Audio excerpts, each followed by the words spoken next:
Најави за денешните настани. Почнува реконструкцијата на сидриштето кај Центарот за обука на вода на АРМ. Надлежните да ги разјаснат околностите и по чија вина е отстранета спомен плочата од НОБ во Охрид, бара Министерката за култура. Повисоки цени на хотелско-гостителските услуги на брегот на Охридското езеро. Кривична пријава за убиство во обид за лицето осомничено дека турнало жена од трети кат во Охрид. 9 лица починале, а уште 78 се затровиле при консумирање месо од морска желка на Занзибар. Со најавените и со останатите содржини на дневникот започнуваме по временската прогноза. Останете со нас. Трпе Инвест ви донесува метео на ТВМ.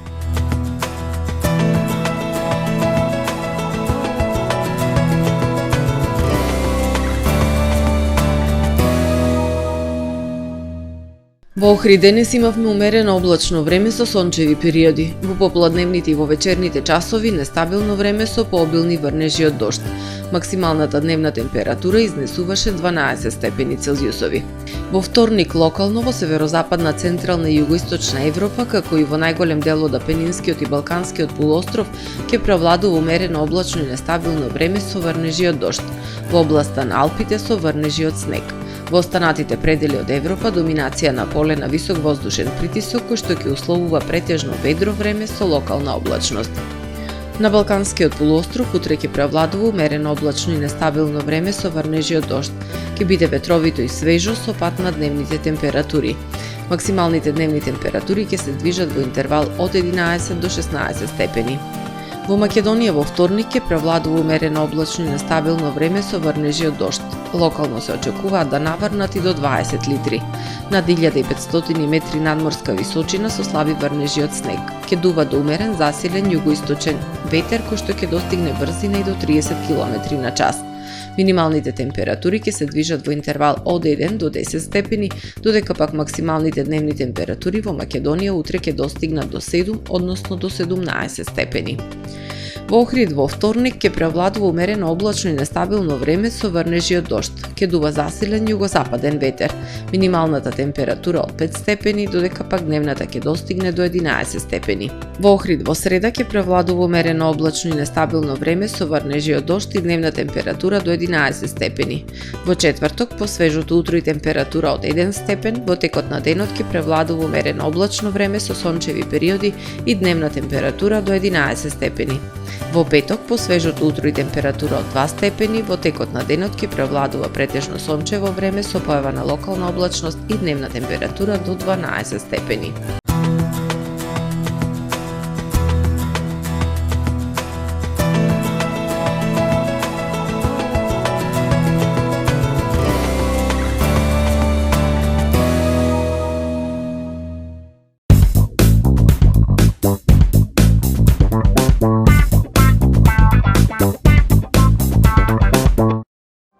Тамаро е 25 години охридски водечки лидер и препознатлив бренд. Обуките од менаџерскиот тим се доказ за максимална посветеност кон вработените. Тамаро Холдингот се грижи за организацијата и на време пренесените информации кои отсликуваат тимската работа. Секој успех на вработениот е успех и на компанијата. Маркетите располагаат со производи со висок квалитет од секакви брендови по одлични цени. Вкусните печива од Дана Бела пекарата се веќе омилен појадок на многу потрошувачи во Охрид.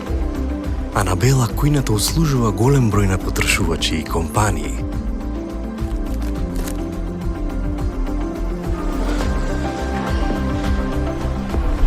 Рибарата е секогаш снабдена со најразлични видови на риба и морски плодови. А месарниците располагаат со свежо месо и местни производи во секое време. Уживајте во својот охридски домаќин. Тамаро, повеќе од маркет.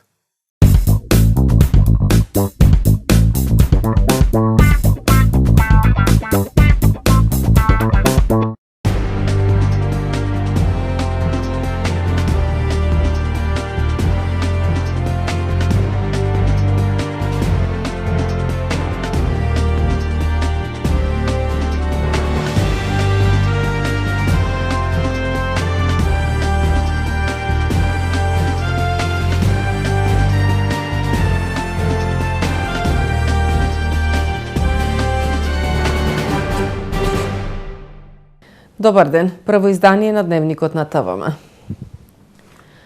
Започнува реконструкцијата на сидриштето во Охрид по извршени консултации со Заводот за заштита на културно наследство, Министерството за животна средина и УНЕСКО.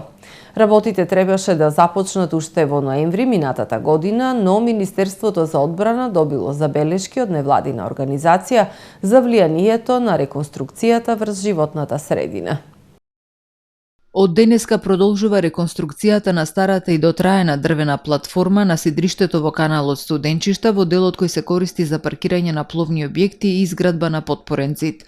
Договорот за реконструкција на сидриштето Министерството за одбрана со избраната фирма на јавен повик го склучи минатата година, но работите на терен не започнаа според предвиденото, а причината ја откри министерката за одбрана Славјанка Петровска, која викендов беше во посета на Армискиот центар за обука на вода. При почетокот на оваа реконструкција, како што кажав, се добивме известување или некое укажување од граѓанска организација која што тврдеше дека можно да ја загрозуваме животната средина со активностите градежни кои ќе бидат изведени во интерес на тоа да не се шират дезинформации, во интерес на тоа јавноста да добие вистинската слика.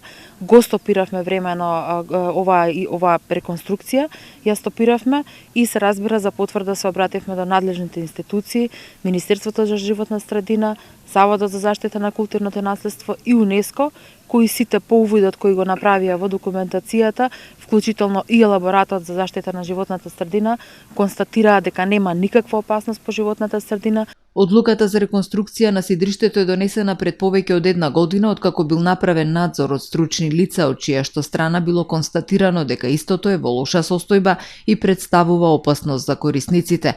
Од причина што досега немало подпорен зид се појавиле и свлечишта на брегот.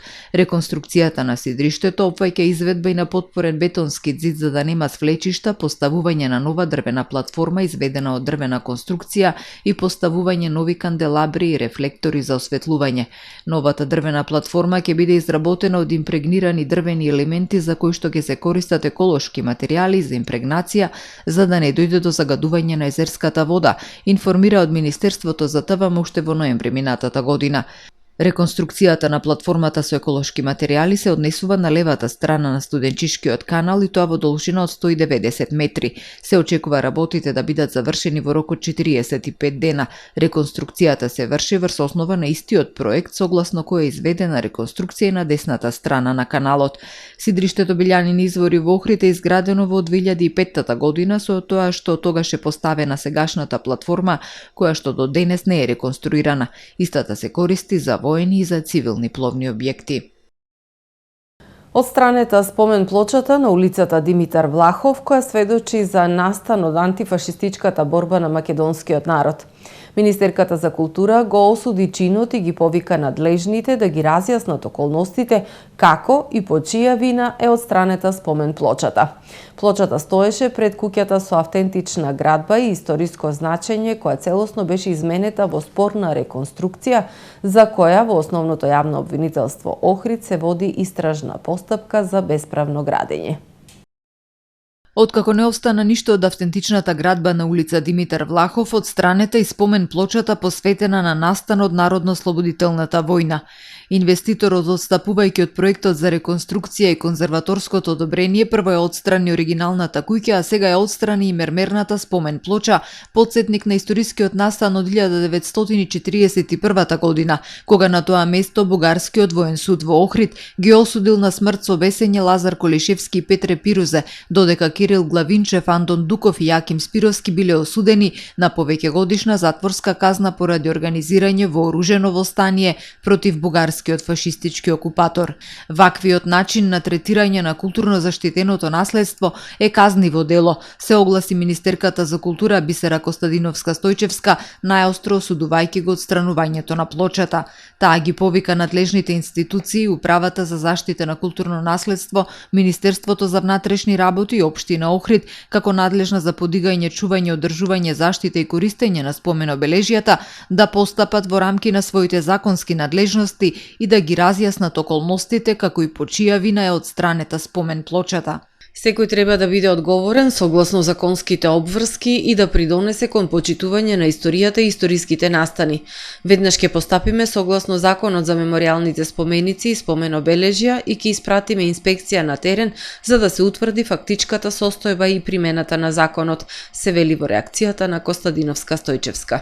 Во меѓувреме за реконструкцијата на објектот на улица Димитар Влахов во основното јавно обвинителство Охрид се води истражна постапка против 2 лица за бесправно градење. Во август минатата година градилиштето беше затворено, а овластен градежен инспектор донесе решение за отстранување на нелегалните доградби на објектот, но инвеститорот ја отстрани жолтата лента и градежните зафати скоро и да не се прекинати до денес. На локацијата се гради нов објект со поголем габарит кој нема ништо од автентичниот изглед на оригиналната градба. Во врска со отстранувањето на спомен плочата која се наоѓаше пред некогашната зграда на синдикатот, реагираат од Општинската организација на Сојузот на борци од Народно-ослободителната антифашистичка војна на Македонија и граѓаните продолжувачи од општините Охрид и Дебарца. Воедно укажуваат дека според Законот за меморијални споменици и споменобележја, службен весник на Република Македонија, број 66 од 2004 година, надлежни за подигање, чување, одржување, заштита и користење на споменобележјата се локалните самоуправи на општините во Македонија. Како Сојуз на борци стапивме во контакт со кабинетот на градоначалникот на општина Охрид Кирил Пецаков и добивме уверување дека спомен плочата за краток временски период ќе биде вратена на старото место, велат од Општинската организација на Сојузот на борци. Додаваат дека ќе ја следат постапката и ќе бидат во постојан контакт со градоначалникот и одделението за култура во општина Охрид. Растат цените на хотелско-угостителските услуги во туристичките центри на брегот на Охридското езеро. Оваа сезона ќе има поскапување од 5 до 35%. Од хотелско-угостителските објекти велат и покрај поскапувањето, повторно двата крајезерски туристички центри остануваат најевтина дестинација во споредба со соседните земји. Поскапуваат цените во хотелско-угостителските објекти на брегот на Охридското езеро. Инфлацијата, одмрзнувањето на цените на основните производи, зголемените трошоци и порастот на платите на вработените во секторот се клучни за поскапувањето на цените оваа сезона. Се работи за корекција на цените на услугите од 5 до 35% во однос на лани. По тој притисок што е за разлика со цените, сакале некеле ние мораме да ги покачиме цените, дека самата инфлација не доведе до ситуација бар да покачиме 15 до 20% плюс, чак може во одредени артикли да биде и 35% повисока цена од тоа што било претходната година. Од Хотелската асоциација велат и оваа сезона ќе има и пониски и повисоки цени, зависно од локацијата, категоризацијата на објектот и услугата, и покрај поскапувањето, двата крајезерски туристички центри остануваат најевтина дестинација во споредба со соседството. Албанија и другите рајони автоматски се покачија сите цени, значи ја можете да ги видите понудите од оваа година се многу поскапи од минатата година. Посебно во Албанија, Црна Гора, да не збориме за Хрватска и за други дестинации. Значи, услугите ни се покачени многу. Ние пак ќе сме поатрактивни и поевтини од нив. На високите цени во хотелите, кафулината и рестораните најчесто се жалат домашните туристи. За странците, кои овој празничен викенд уживаат на брегот на Охридското езеро, цените се коректни. Според Државниот завод за статистика, цените на угостителските услуги во земјава се покачени за 6,3% во однос на лани. СВР Охрид поднесе кривична пријава против лицето АД, 32 годишен од Охрид, поради постоење основи на сомнение за сторено кривично дело убиство во обид, како и против лицето ММ, 21 година од Охрид, поради постоење основи на сомнение за сторено кривично дело помагање. На 8 март оваа година, околу 11 часот и 30 минути, прво пријавениот во стан на улицата Карпош Војвода во Охрид, собственост на второ пријавениот, по претходна расправија ја турнал МО, 39 годишна од Скопје, од терасата. Таа била пренесена во болницата Свети Еразмо во Охрид, каде и биле констатирани тешки телесни повреди. Второ пријавениот ММ, кој бил присутен, не го спречил сторителот во извршувањето на кривичното дело, информира портпаролот на СВР Охрид Стефан Димовски. Горивата од Ноќеска на полноќ со поевтини цени. Малопродажните цени на бензинот, дизелот и на нафтата за домаќинства од ноќеска на полнок ќе се продаваат поевтини за половина денар, а ќе поскапи само мазутот, соопшти Регулаторната комисија за енергетика. Евросуперот БС95 ќе се продава за 82,5 денари за литар. Евросуперот БС98 за 84,5 денари, дизелот за 76,5 денари, а екстра лесното масло за домаќинство за 75 денари за литар. Новата цена на мазутот ќе изнесува 44,019 денари за килограм. Во продолжение да ги погледнеме и вестите од светот. Најмалку 50 лица биле повредени откако технички проблем на авион на чилијанската компанија LATAM Airlines предизвикал нагло спуштање на авионот. Авионот кој летал од Сиднеј нагло ја изгубил висината при слетувањето на аеродромот во Оукленд, Нов Зеланд. Одитната медицинска помош соопштиле дека 12 лица биле испратени на лекување во болница, од кои едно било потешко повредено. Според изјавите на патниците, CNN пренесува дека кога дошло до проблемот и кога авионот почнал нагло да се спушта, луѓето летале низ кабината, бидејќи повеќето од нив не ги имале врзано појасите. Една од патничките изјавила дека за време на летот авионот нагло пропаднал и многу патници со главите удриле во таванот на авионот. LATAM Airlines е водечка компанија од Чиле и редовно застанува во Оукленд на пат до Сантијаго. Компанијата има редовни линии меѓу Сиднеј, Оукленд и главните центри во Јужна Америка. Пронајдени се телата на 5 исчезнати скијачи на Алпите на границата помеѓу Швајцарија и Италија, а локалните власти се уште трагаат по шестото лице, соопштила полицијата. Операцијата за пребарување и спасување почнала во саботата, но лошите временски услови ја отежнале потрагата. На Алпите веќе неколку дена дува силен ветер, а во последните 24 часа имало обилни врнежи од снег.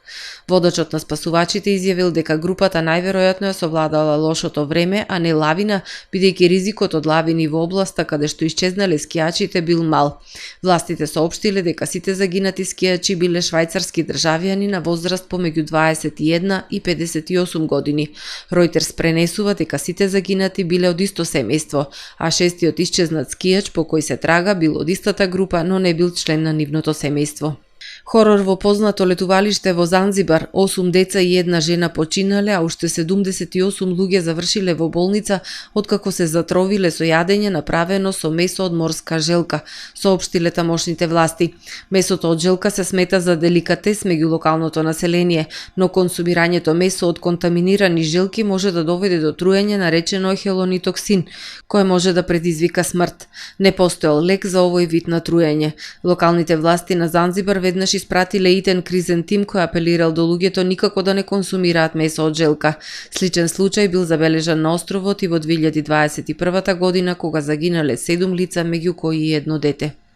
Гласањето на представничкиот дом за законот за забрана на TikTok во САД се очекува кон крајот на оваа недела, додека председателот Џо Бајден најави дека е подготвен да го потпише овој закон. На почетокот на месецов, клучниот комитет на представничкиот дом на Соединетите Американски држави едногласно го одобри нацрт законот со кој на кинеската компанија ByteDance и се дадени 6 месеци да ја отфрли и продаде апликацијата или ќе се соочи со забрана на TikTok во САД. Поранешниот председател Доналд Трамп неуспешно се обиде да ја забрани оваа апликација во 2020 година, објави Reuters.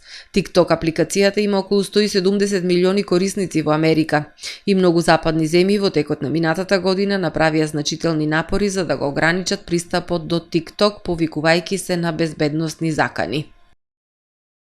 Почитувани гледачи, ова е се во првиот дневник на ТВМ. Ви благодарам што не следевте. Пријатно.